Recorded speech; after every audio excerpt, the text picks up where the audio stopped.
नमस्कार दोस्तों, मैं मुकुंद राउत। आपका स्वागत है channel life knowledge and rules में। तो दोस्तों, आज का जो टॉपिक है, अयोध्या में प्रभु रामचंद्र जी हारे हैं या बीजेपी हारी है। तो दोस्तों, पूरे भारत में इसके विषय में बहुत सारी चर्चा हो रही है कि अयोध्या में जो बीजेपी का सीट हारा है, तो इसके लेकर बहुत बड़ी चर्चा हो रही है। बहुत लोगों में दुख है, बहुत लोगों में गुस्सा है अयोध्या के लोगों के प्रति। ठीक उसी तरह से मेरे मन में भी बहुत दुख था और अयोध्या के लोगों के प्रति गुस्सा भी था, क्योंकि बीजेपी ने वहाँ पे प्रभु रामचंद्र जी का मंदिर बनाया है। उस मुद्दे पर बीजेपी तो 400 पार का दावा कर रही थी, मगर वहाँ पे तो अयोध्या वासियों ने बीजेपी की सीट वहाँ पे हरा दी।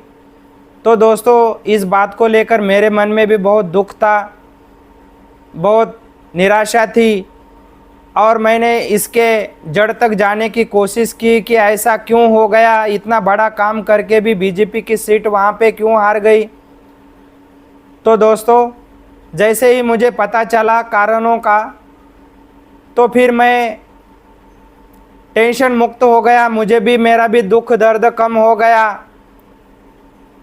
कि कारण जब मुझे पता चले। तो दोस्तों, इसी तरह से यह वीडियो जब आप देखेंगे, पूरा वीडियो देखने के बाद में आपके मन में भी जो दुख है, जो कि बीजेपी की सीट हारी है अयोध्या में, और जो डाउट है या जो टेंशन है, वो सब कुछ क्लियर हो जाएगा। क्योंकि ये जो मैंने वहाँ के जो हार का कारण मीमांसा जानी, तो दोस्तों हमने फिर पाया कि वहाँ पे बीजेपी हारी है, प्रभु श्री रामचंद्र नहीं। और अयोध्या वासियों में जो प्रभु श्री रामचंद्र का जो आदर सम्मान है, जो कि त्यों बना है, उसमें कोई कमी नहीं आ गई है।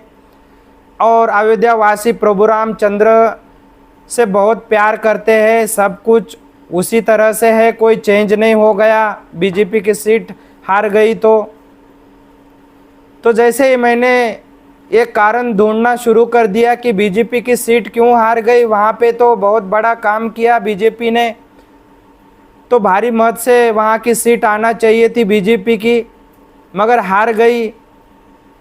सारे देशवासी भी अयोध्या वासियों को दोष देने लगे और सोशल मीडिया में भी ये खबरें वीडियो बनने लगी कि अयोध्या वासी पहले से ही प्रभु रामचंद्र के खिलाफ है, पहले ही प्रभु रामचंद्र को दुख दिया है, अभी तक वो छोड़ रहे नहीं है। प्रभु रामचंद्र जी को कविताएं बनने लगी, उसके ऊपर कुछ कविताएं भी आ गई जो कि बहुत दर्द भरी थी, जिसमें ये दिखाया गया है कि पहले से लेकर आप तक किस तरह से अयोध्या वासी प्रभु रामचंद्र को प्रताड़ित करते हैं। मुझे भी बहुत दुख हुआ, मगर दोस्तों मैं आपको गारंटी देता हूँ कि ये जो विषय है, ये वीडियो देखने के बाद आपका भी ये दुख दूर हो जाएगा, जिस तरह से मेरा हुआ है। तो दोस्तों, बीजेपी की सीट हारी है, बड़ा अच्छा काम करने के बावजूद फिर भी आप इसको इस तरह से देखिए कि ये चुनाव है और चुनाव में हार जीत होती रहती है। और ये हार क्यों हो गई?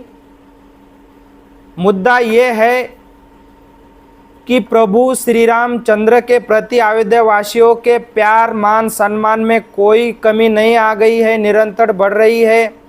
रही बात ये सीट हारने की बीजेपी की, राम मंदिर बनाने के बाद भी, तो दोस्तों ये सीट इसलिए हारी है कि जो मैंने मुद्दे ढूंढे हैं इसके ऊपर, तो पहला मुद्दा है जाति पाति। तो दोस्तों, आपने देखा होगा कि ये लोकसभा चुनाव में जाति पाति का फैक्टर बहुत बड़ा रोल निभाया है इस बार। और चुनाव विश्लेषक जो है वो भी मानते हैं कि इस लोकसभा चुनाव में जो जाति पाति का जो फैक्टर है वो बहुत ज़्यादा चला है, इफ़ेक्टिव रहा है।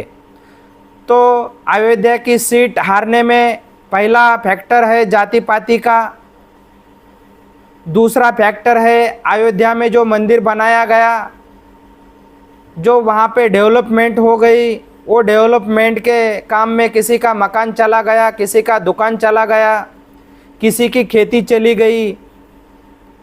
तो दोस्तों इसी में किसी को मुआवजा मिला, किसी को कम मिला, किसी को अभी तक नहीं मिला। ये भी रोष उनके मन में है, वो लोगों के मन में गवर्नमेंट के प्रति, ये भी कारण हो गया है इस चुनाव के हार में। और तीसरा मुद्दा ये है कि इस लोकसभा चुनाव में बीजेपी का जो चेहरा है या बीजेपी की जो छवि है इस लोकसभा चुनाव में बहुत मलिन हो गई है, क्योंकि बीजेपी के लोग जिस पे आरोप करते हैं इन्होंने भ्रष्टाचार किया, इनको जेल में डालेंगे, इनको खिलाफ ऐसा होगा, और लोग देखते हैं कि अगले दिन ही वो बीजेपी में प्रवेश कर जाता है और बीजेपी उसको नहा धो के सब दाग धब्बे, उसके सब पूरे दाग धब्बे निकाल के उसको फ्रेश कर देती है, उसको चुनाव का टिकट दे देती है, उसको बीजेपी के किसी अच्छे पद पे विराजमान किया जाता है। तो ये लोगों को अच्छा नहीं लगा कि ये क्या कर रहे हैं, ये बोल क्या रहे हैं और ये कर क्या रहे हैं। इस लोकसभा चुनाव में एक बड़ा मुद्दा रहा जो कि अयोध्या के सीट का हारने का कारण बना। और चौथा मुद्दा ये रहा कि बीजेपी ने इस लोकसभा चुनाव में ये मुद्दा बड़े ज़ोर से उठाया कि उन्होंने जो राम मंदिर बनाया इसके कारण उन्होंने तो अभी आपकी बार 400 पार ये मुद्दा बड़ी ज़ोर शोर से उठाया और उनको अपेक्षा भी थी।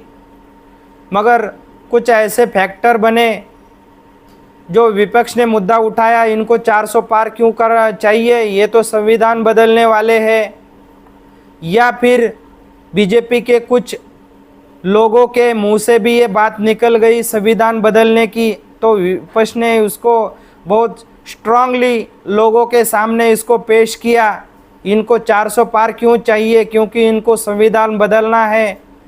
और संविधान बदलने के बाद में देख लीजिए जो कि आरक्षण ले रहे हैं, जिनको फ़ायदे हैं वो फ़ायदे पूरे ख़त्म हो जाएंगे। तो देख लीजिए अभी संविधान ये 400 पार हो गए तो संविधान बदल जाएगा और वो आपका आरक्षण भी ख़त्म कर देंगे।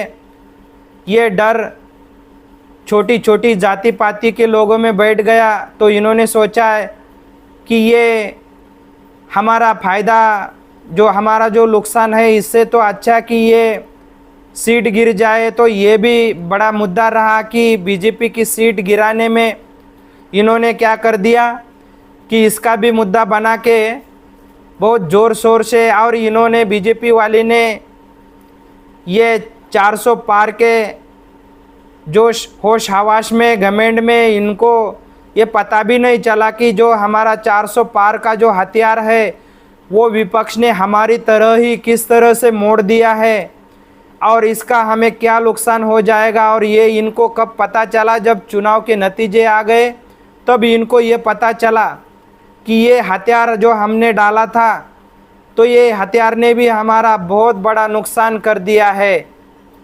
तब तक तो देर हो चुकी थी। तो दोस्तों ये बस चुनाव का मुद्दा है। प्रभु राम के प्रति अयोध्या वासियों के मन में श्रद्धा भाव में कोई कमी नहीं आ गई है, बस ये चुनाव का मुद्दा है। एक पार्टी का मेंबर हार गया है और हार के कारण बस ये थे, 4 कारण थे। जाति पाति का मुद्दा, अयोध्या के पूरे पुनर्वसन निर्माण में जो लोग दुखी हो गए थे वो बीजेपी के कुछ बुरे काम और विपक्ष का कुछ उन्होंने ऐसे अफवाहें फैलाई थी, ये पूरे इसका मेल ये हो गया है कि बीजेपी की सीट हार गई। चलो सीट हार गई तो कोई टेंशन नहीं, इतना बाकी कुछ नहीं है, बस इतना ही है। प्रभु रामचंद्र के प्रति हम सबकी जो भावना है बहुत साफ है। हम सब अयोध्या वासियों से मिलने जाएंगे, उनके साथ बातचीत करेंगे और हम यही पाएंगे यही लोकल कुछ कारण थे जिसके कारण ये सीट हार गई है, बाकी कुछ नहीं है। और दोस्तों बाकी कुछ नहीं, आपको भी कमेंट में बता दीजिए कि आपकी क्या राय है और आपको दुख जो हुआ है, जो टेंशन है, तो वो दूर हो गई या नहीं हो गई, आपको क्या लगता है कमेंट में ज़रूर बता देना। तो दोस्तों हम भी चलेंगे अयोध्या वासियों के पास और बातचीत करेंगे। तब तक के लिए जय श्री राम।